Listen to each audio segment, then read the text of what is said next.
అందరికీ కూడా శ్రీ పరాభవనామ సంవత్సర ఉగాది శుభాకాంక్షలు. శ్రీ గురుభ్యో నమః. వాగీషాద్యాస్సు మనసః సర్వార్థానాముపక్రమే యన్నత్వా కృతకృత్యాస్త్యుస్తన్నమామి గజాననం. శ్రీమద్గణేశం విధిముఖ్యం వంద్యం గౌరీసుతం విఘ్నతమోదినేశం కళ్యాణ సంవర్ధిత భక్తలోకం సర్వార్థసిద్ధ్యర్థమహం భజామి. శుక్లాంబరధరం విష్ణుం శశివర్ణం చతుర్భుజం ప్రసన్నవదనం ధ్యాయేత్ సర్వవిఘ్నోపశాంతయే. శ్రుతిస్మృతిపురాణానాం ఆలయం కరుణాలయం నమామి భగవత్పాద శంకరం లోకశంకరం. శ్రీకళ్యాణగుణవహం రిపుహరం దుస్వప్నదోషాపహం గంగాస్నానవిశేషపుణ్యఫలదం గోదానతుల్యం నృణాం. ఆయుర్వృద్ధిదముత్తమం శుభకరం సంతానసంపత్ప్రదం నానాకర్మ సుసాధనం సముచితం పంచాంగమాకర్ణ్యతాం.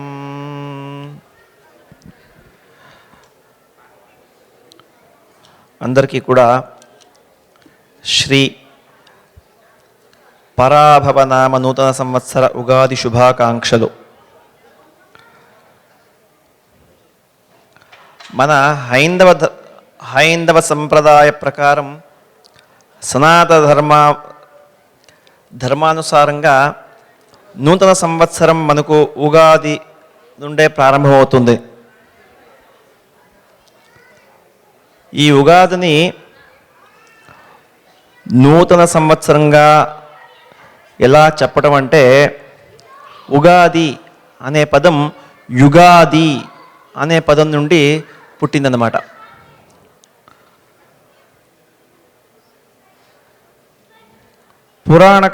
పురాణాల ప్రకారంగా అయితే బ్రహ్మ కూడా సృష్టిని ప్రారంభించింది ఈ ఉగాది రోజునే.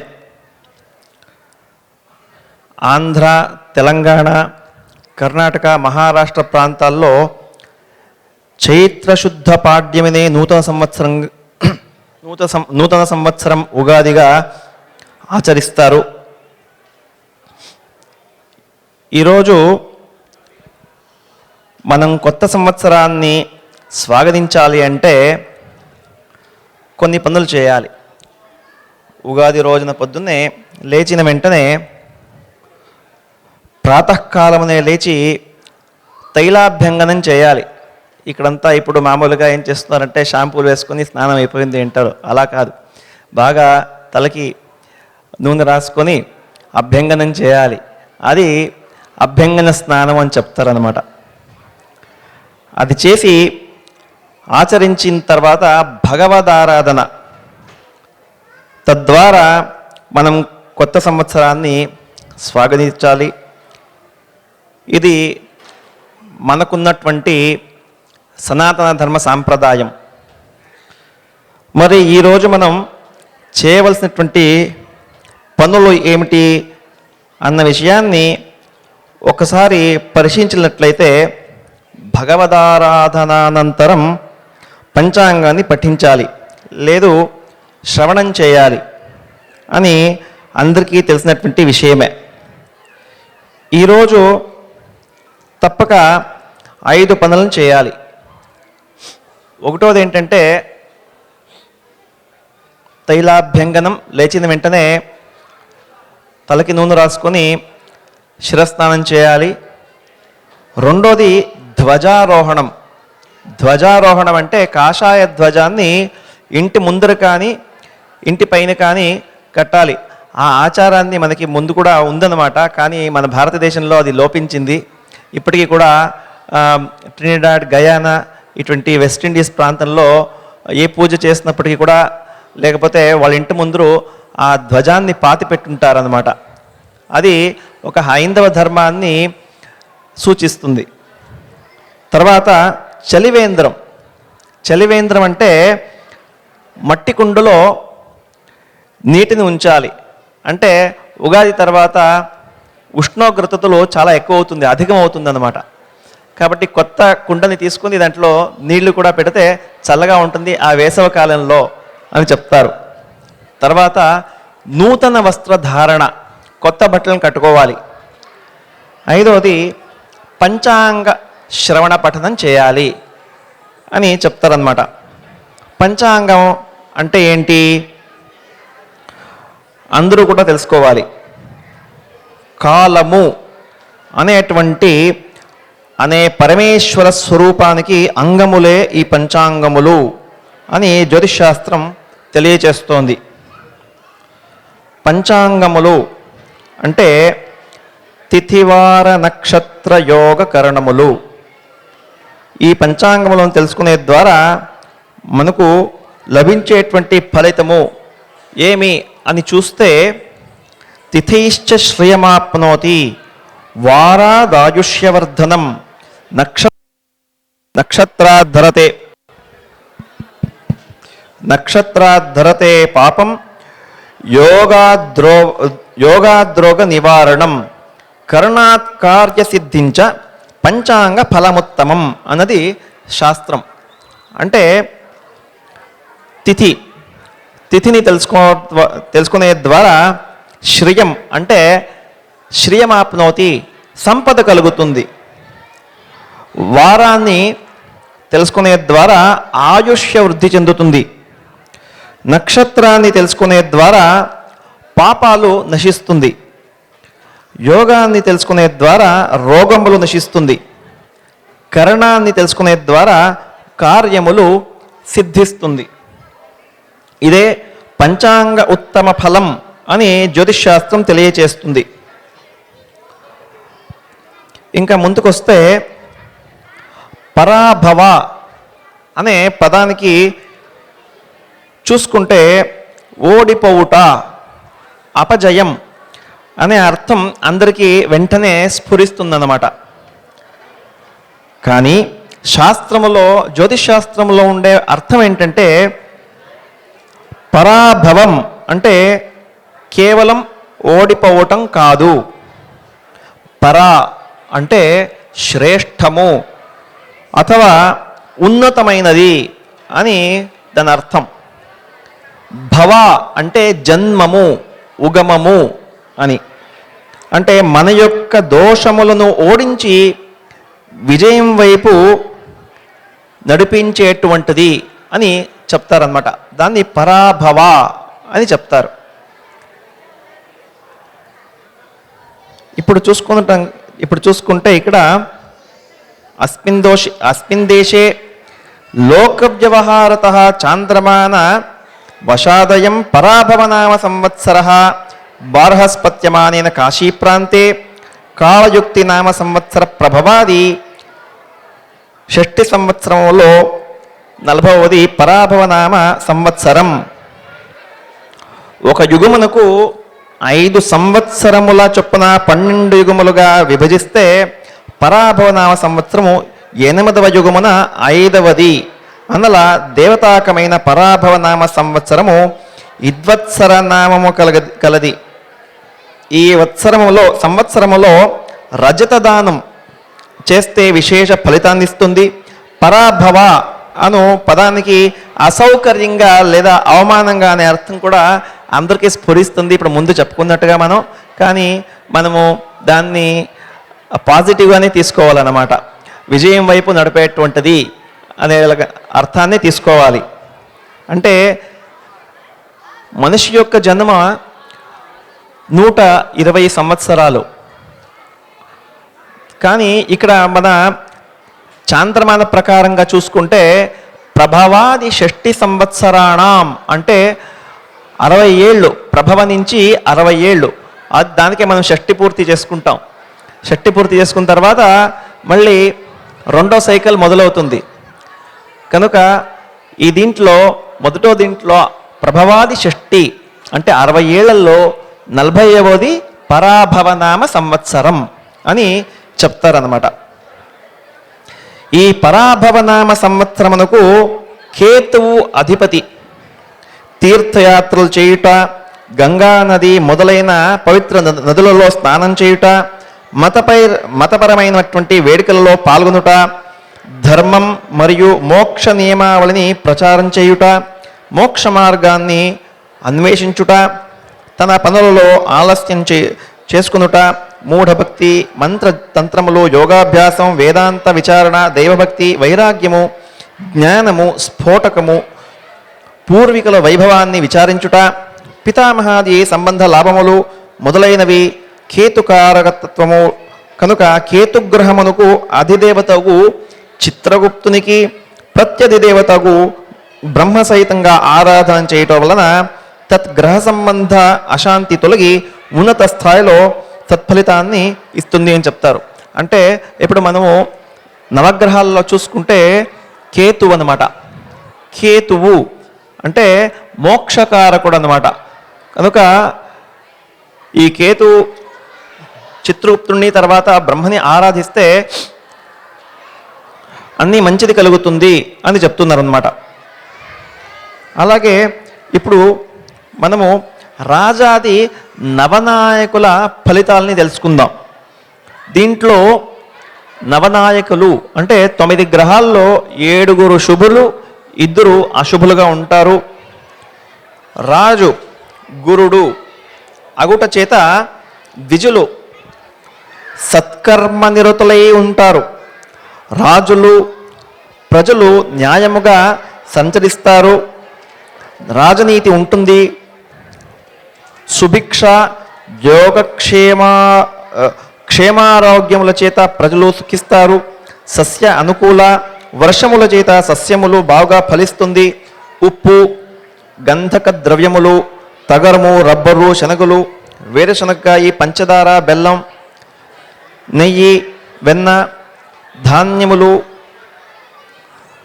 పత్తి, చర్మము, కుసుమ ధాన్యములు, గరుడపచ్చ రత్నములు, నూలు, వస్త్రములు, ఉలువలు, ధాన్యములు, రేకులు, వెండి, బంగారం, ధాన్యం, బియ్యం ధరలు సరసముగా ఉంటుంది అని చెప్తున్నారు. మంత్రి కుజుడు అగుట చేత కలహము, యుద్ధము ఇప్పుడు జరుగుతున్నటువంటిది.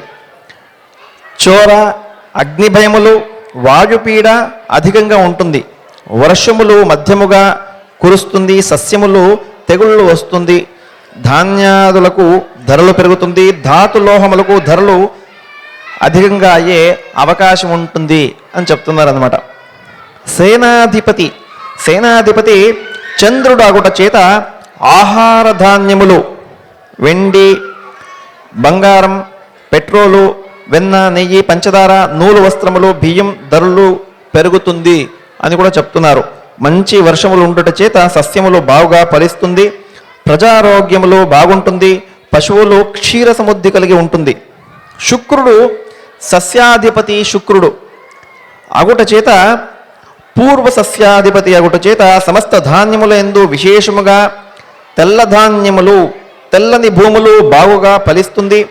దేశమందు అన్ని చోట్ల సుభిక్ష క్షేమారోగ్య సంపదలు ఉంటుంది. సమస్త ధాన్యములు, సమస్త వస్తువుల ధరలు సరసమై ఉంటుంది. ధాన్యాధిపతి బుధుడు ధాన్యాధిపతి అగుట చేత మధ్యమంగా వర్షములు, సస్యఫలములు మధ్యమ సామాన్యముగా, మబ్బులు గాలిచే సమస్త జనులకు భయములు కలుగుతుంది. తుపాను గాలి వీచినట్టుగాను ఉంటుంది. అర్ఘాధిపతి చంద్రుడు అగుట చేత సువృష్టి, సస్యాభివృద్ధి కూడా కలుగుతుంది. అర్ఘ వృద్ధి అధికమగును.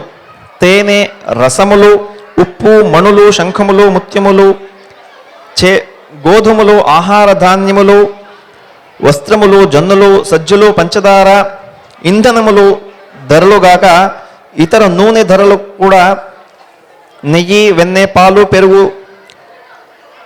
సమవస్త్ర, వెండి, బంగారం హెచ్చుగానే ఉంటుంది అని చెప్తున్నారు. మేఘాధిపతి చంద్రుడు సర్వదేశముల యందు సువృష్టి, ధాన్య జాతులన్నీ ఫలిస్తుంది. గోవులు విశేషంగా పాలనిస్తుంది. రసాధిపతి సూర్యుడు అగుట వల్ల నెయ్యి, నూనె, బెల్లం తేనె మొదలగు రసవస్తువులకు ధరలు పెరుగుతుంది. నీరసాధిపతి శుక్రుడు కర్పూరము, అగరు, చందనము, బంగారము, వెండి, ముత్యములు, వస్త్రములు అధిక ధరముల చేత లభిస్తుంది. అలాగే రవి ఆర్ద్ర ప్రవేశం ఫలితం నిజ జ్యేష్ఠ శుద్ధ నవమి సోమవారం రవి ఆర్ద్ర ప్రవేశం చేయుట చేత సుభిక్షము, సమస్త జీవరాశులు సుఖిస్తారు. నిర్జల రాశిలో చంద్రుని సంచారము సామాన్యం. తిథిఫలము, ఈతి బాధులు, వారము, సోమవారం ఫలము, సుభిక్షము, సస్యవృద్ధి, పాడి పంటల సమృద్ధి వలన ధరలు అదుపులో ఉంటుంది. నక్షత్ర హస్తఫలము, సర్వసౌఖ్యము, సమస్త ప్రాణికోటి సుఖించుట, వరీయాన్ యోగ ఫలము, అల్పవృష్టి, లగ్న ఫలము, సువృష్టి, భారణ్యాది, చంద్రమండల ఫలము, అల్పవృష్టి, మొత్తం మీద సుభిక్షము, ప్రజాసుఖము, సస్యానుకూల సృష్టి కూడా కలుగుతుంది అని చెప్తున్నారన్నమాట. ఇలాగే మనం చూసుకుంటే ఇప్పుడు మనము ఆదాయ వ్యయ ఫలితాలని కూడా తెలుసుకుందాం. అశ్విని, భరణి, కృత్తిక 1వ పాదం మేషరాశి, వీళ్ళకి ఆదాయం 11, వ్యయం 5, రాజపూజ్యం 2, అవమానం 4. కృత్తిక 2, 3, 4 పాదాలు, రోహిణి, మృగశిర 1, 2 పాదాలు, వృషభ రాశి వీళ్ళకి ఆదాయం 5, వ్యయం 14, రాజపూజ్యం 5, అవమానం 4. మృగశిర 3, 4 పాదాలు, ఆరుద్ర, పునర్వసు 1, 2, 3 పాదాలు, మిథున రాశి వీరికి ఆదాయం 8, వ్యయం 11, రాజపూజ్యం 1, అవమానం 7. పునర్వసు 4వ పాదం, పుష్యమి, ఆశ్లేష,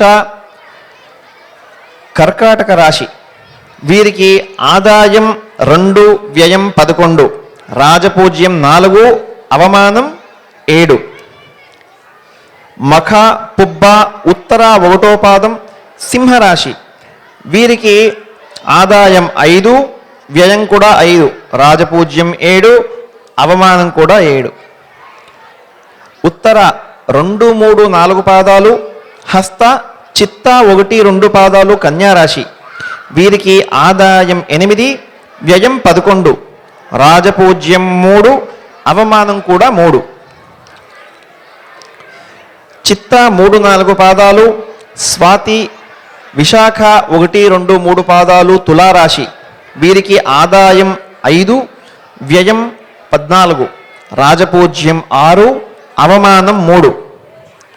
విశాఖ 4వ పాదం, అనురాధ, జ్యేష్ఠ నక్షత్రాలు, వృశ్చిక రాశి వీరికి ఆదాయం 11, వ్యయం 8, రాజపూజ్యం 2, అవమానం 6. మూల, పూర్వాషాఢ, ఉత్తరాషాఢ నక్షత్రం 1వ పాదం, ధనుర్రాశి వీరికి ఆదాయం 14, వ్యయం 11, రాజపూజ్యం 5, అవమానం 6. ఉత్తరాషాఢ 2, 3, 4 పాదాలు, శ్రవణ, ధనిష్ఠ 1, 2 పాదాలు, మకర రాశి వీరికి ఆదాయం 2, వ్యయం 8, రాజపూజ్యం 1, అవమానం 2. కుంభరాశి ధనిష్ఠ 3, 4 పాదాలు, శతభిష, పూర్వభాద్ర 1, 2, 3 పాదాలు, కుంభరాశి వీరికి ఆదాయం 2, వ్యయం 8, రాజపూజ్యం 4, అవమానం 2. పూర్వభాద్ర 4వ పాదం, ఉత్తరాభాద్ర, రేవతి నక్షత్రం, మీనరాశి వీరికి ఆదాయం 14, వ్యయం 11, రాజపూజ్యం 7, అవమానం 2.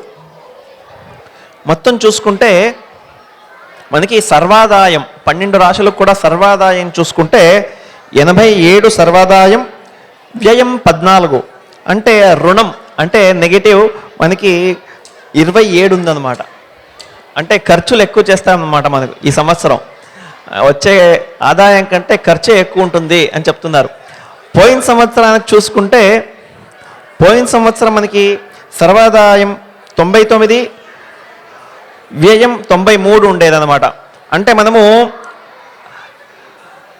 6 మిగిలించేవాళ్ళం అనమాట. ఇప్పుడు మిగిలడం ఏమీ ఉండదు. చూసుకుంటే -21 అవుతుందన్నమాట. పోయిన సంవత్సరానికి చూసుకుంటే -21 అవుతుంది పోయిన సంవత్సరానికి చూసుకుంటే.